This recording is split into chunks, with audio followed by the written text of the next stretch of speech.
We're now joined via Zoom by political analyst Professor Dirk Kotze. Prof, thanks very much indeed for joining us. Welcome to the programme. I'm pretty sure that you haven't been able to read the third instalment in its entirety, but has anything grabbed your attention from what's come out in this third instalment? Well, this installment focuses a lot on Bosasa as a company, and we have obviously heard a lot of the evidence by Mr. Agresti when he presented it to the Zondo Commission. So that was in itself already an exposure that about what has happened with respect to their involvement in the provision of security systems for certain members of Parliament, like Vincent Smith. Allegedly, for some ministers are implicated in it, especially the Minister of Water and Sanitation, Nomvula Mokonyane. And the report reached sort of really serious conclusions about her. And then also about the ANC, the so-called ANC war room that was used for their election purposes. And the fact that the report concluded that the persons involved in that wardroom and that was funded by Bosasa must be investigated. So it is something that's going quite far in terms of reaching conclusions, as well as recommendations that in some instances more investigations must be done, or in other cases that it must be seriously considered for prosecution. Now, I'm just trying to figure out now, who are the huge casualties here then for you? The ANC continues to be mentioned and appears through its individuals, I guess. But when you start talking about war rooms, the entity perhaps now comes into question. Yes, that is indeed so. And I think this is why the ANC, to some extent, is very reserved about the outcome of this. On the one hand, President Ramaphosa welcomes this report. But on the other hand, he knows many of the people who are implicated are people very close to him in terms of being co-leaders within the ANC, or even members of his cabinet, or members of the former cabinet of President Zuma.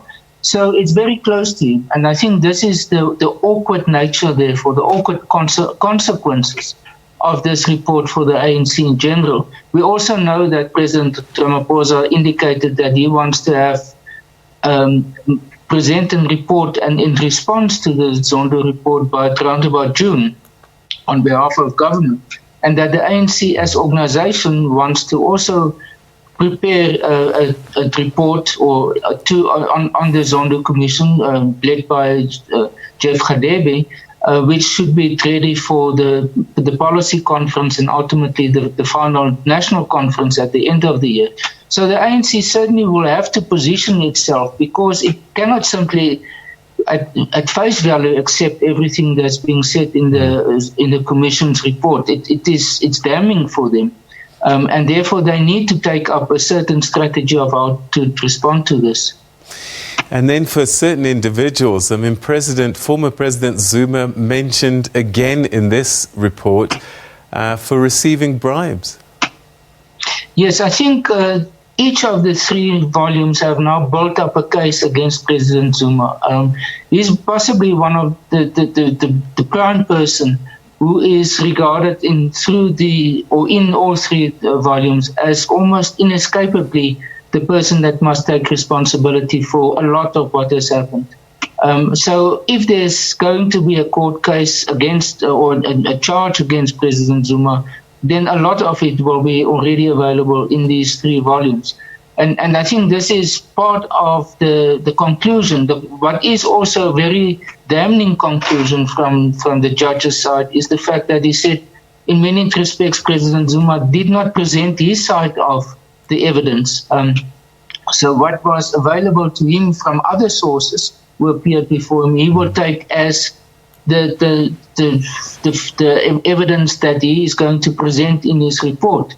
So while President Zuma made quite a lot of it, especially towards the end, not to be cross-examined, not to respond to questions by the Zondo Commission, it's now very much working against him, because there's no counterfactual evidence coming from his side in order to challenge the evidence that came from many people that appeared before the Zondo Commission. Might that be a defense for him, that he'll say that, hang on, all you have is one side of the story, whilst others might say, well, you could have presented your side of the story, and if you didn't, we must infer that you weren't going to dispute anything? Yes, well, that is obviously, I guess, what will be his counter strategy. And at the same time, we have to remind ourselves that the Zondo Commission is not a court of law. So these conclusions are not yet almost a form of a judgment. So it still have to go through the legal processes in order to be presented as evidence, tested as evidence in cross-examination and other processes. So it is, in a sense, stating a case about a conclusion by quite a thorough process, but not a judicial process, and that it can create already some evidence or convincing evidence that there might be a case, but it's obviously not conclusive at all. What does a president of the ANC do when some of his senior officials are implicated in a report like this? It's not a court of law, but states categorically that Nomvula Mokonyane did this, Vincent Smith did that, Jacob Zuma did this. The party itself is not a court of law, but can demand certain levels of behavior from its members. Could this be enough to expel members from the party, for example? Well, I think in terms of the ANC's approach, they rely on that the person must first be charged. And then we know, then the step-aside approach is followed. So at this stage, I think based on that approach that they have followed, or that they are following, it is, I would say, unlikely that they can take someone on a disciplinary hearing and dismiss that person or expel that person from the ANC. I think the approach has been, well, this is now going over from this report. It's going or is already in the hands of the National Prosecuting Authority. There's also now a new head of the Investigative Directorate, which works directly with the Zondo Commission. So the ANC will, I think the official approach from the ANC side will be is to say now it's in the hands of the investigators and ultimately the prosecutors. Once they've taken a decision, then we can respond to that. Obviously, many members of public will say, well, that's too slow and that's possibly too late. It must happen now much quicker because there's sort of convincing evidence. But as we've said, it's not ultimately conclusive evidence about what some persons might have done. But we have become used to the idea that the ANC has become very cautious. And we have to remind ourselves all the time we are approaching the policy conference and the national conference, which makes it even more sort of tentative in some of its approaches in this respect. In other respects, we've heard now in the past week of where quite significant changes have been made in terms of the National Commissioner of Police, the appointment of of this new director of the Investigative Directorate, 3 other provincial directorates for national prosecution, and the new Director General for the State Security. So it's quite significant in that respect. And it looks as if President Ramaphosa is acting to his promise in the SONA speech of making changes in the leadership. But what we really are looking for now is to see also that same sort of momentum is developed when it comes to the work of the MPA. And it must be a difficult thing, as you say, in this highly charged political environment. The president must be seen to be doing something. We've spent billions on this state capture report. People have been named, and he can't not do anything. Yes, and what makes it even more complex is that, strictly speaking, he cannot do anything because he cannot charge them. He cannot take that role of the National Prosecuting Authority. So what he must do is that makes the environment for them as conducive as possible in terms of having a proper budget, in terms of having the capacity. in terms of all sorts of support systems in order to make it possible for them to do their work as best as possible. But ultimately, in terms of the separation of powers and all these principles, it will be very detrimental if the president becomes directly involved in these processes. All right, and this all comes at the same time as red notices by Interpol for Atul and Rajesh Gupta. So is this a sign that they're now getting pulled into this equation more urgently? Yes, I think that's definitely an indication of that. I think these processes are going slowly, but ultimately, hopefully, it will come together at some point. And I think once there's a momentum built up of cases that have been successfully concluded and persons found guilty, then that momentum will start to assist in changing also the public perceptions of that there is really something happening. At the same time that changes are made within the government system. I've just made a list again today for me about how many people have already been replaced in very key positions in the criminal justice system, in the security cluster, and other key positions like SARS, for example.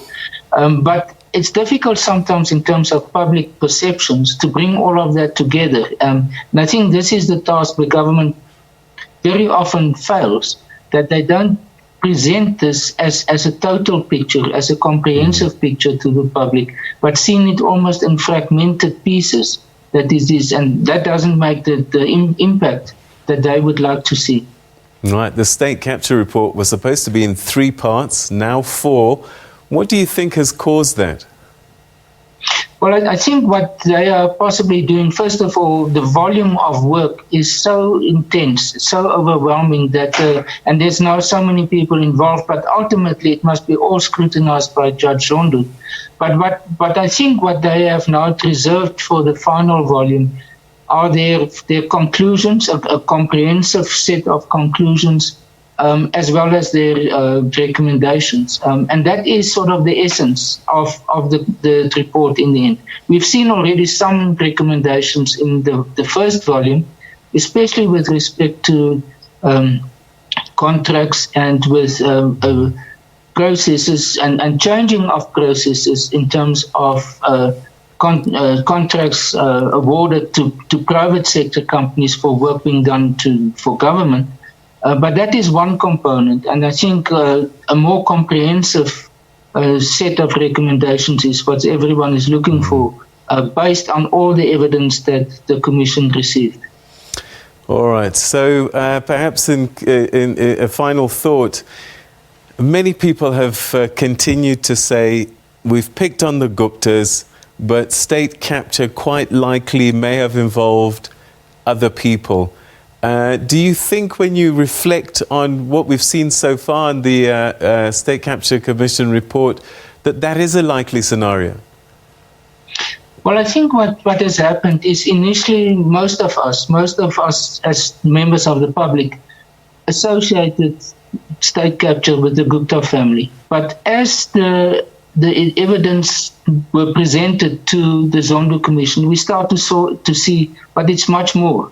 It involves also other private sector companies that did not necessarily the similar and at the same scale. But take, for example, this latest report that focuses very much on Bosasa.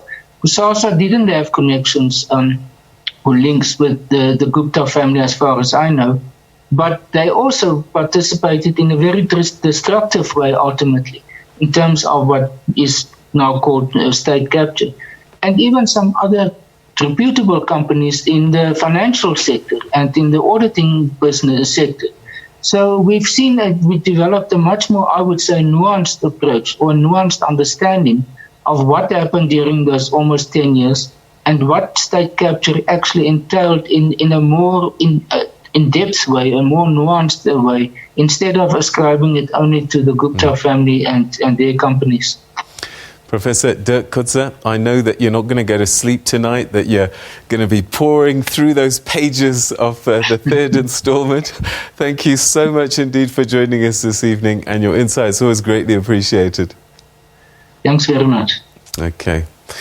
All right, so the third instalment of the State Capture Commission's report into allegations of state capture is out, and you can download it, Presidency website and various other news outlets.